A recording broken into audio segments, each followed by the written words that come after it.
다음에는 어떤 사례가 있나요? 네, 이번에는 40대 여성 이야기입니다. 협심증 진단을 받고 내원을 하였는데요.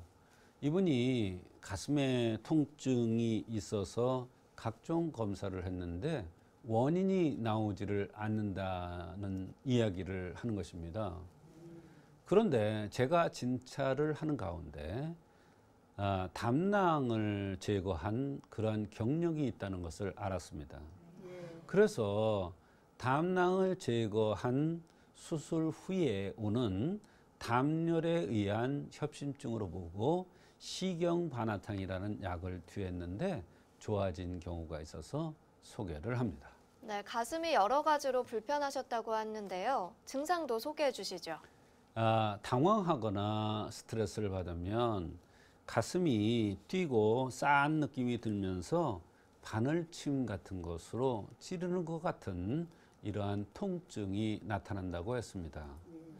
그뿐만 아니라 얼굴이 열이 오르는데 불덩어리 같은 이러한 얼굴이 된다고 했습니다. 말하자면 담열이 성하게 된 것이죠. 이 담열이 바로 협심증이 된 것입니다.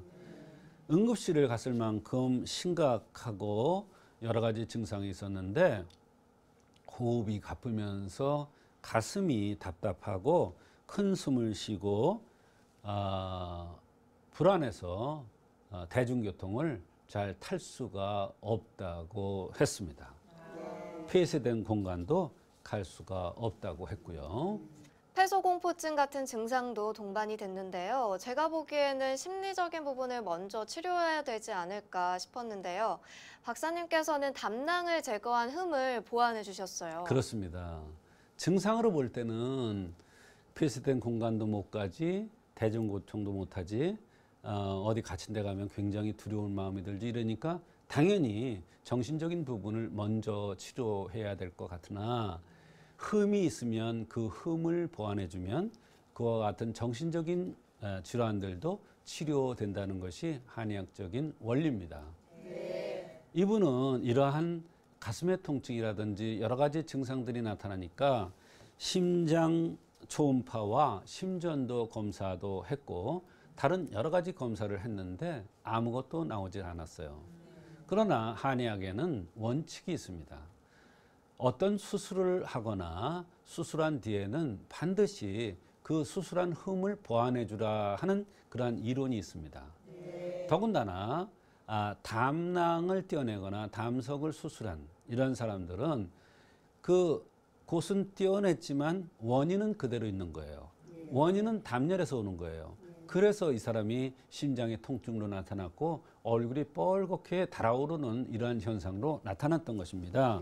이것을 한의학에서는 담열이라고 합니다. 그래서 담열을 치료해주면 근본적으로 수술한 흠을 보완해주는 그러한 역할이 되니까 시경반화탕을 투여했던 것입니다.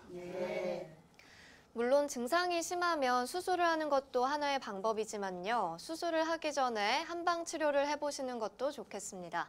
생긴 모습과 맥은 또 어땠나요? 네, 생긴 모습을 볼 때 이 사람은 얼굴이 갸름하게 생겼고 목의 기질이 강했습니다. 그래서 아마 이러한 담석이나 이런 게 오지 않았나 이런 생각이 듭니다. 이럴 때는 생활의 법도가 굉장히 중요한데요. 제일 중요한 거는 스트레스 받는 일을 피해야 됩니다. 그것이 바로 그 담열을 생기게 해서 그 담낭에 그 혹이 생기거나 돌이 생기는 겁니다.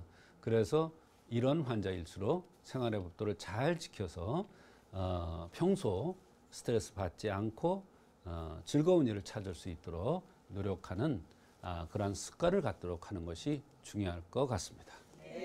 네, 오늘은 협심증의 실제 치료 사례들을 함께 알아봤습니다.